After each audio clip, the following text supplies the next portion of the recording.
Жалпы адамның өмірі өткен шақ, осы шақ, болашақтан тұрады.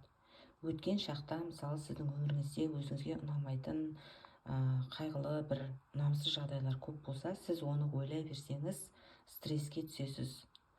Өткен шақтың оқиғасынан бізге сабақ алу керек.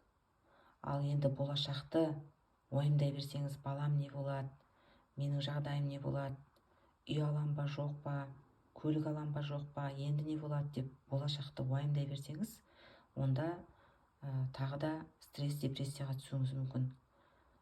Сондықтан біз осы шақта өмір сүреміз. Яғни дәл қазір сіз бақыттысыз ба? Өзіңізге сұрақ қойып көріңіз.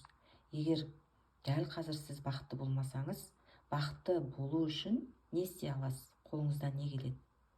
Ал енді болашақты біз Аллаға тапсыруымыз керек. Себебі біз болашақта не болатынын білмейміз, Алла тағала біледі оны.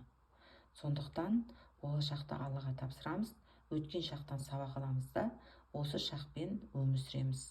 Деніміз сау, еліміз тыныш, жұртымыз аман, Аллаға шүкір, бала шағам қасымда, денім сау деген сияқты Аллаға шүкіршілік айтып, осы шақпен өмір сүріңіз.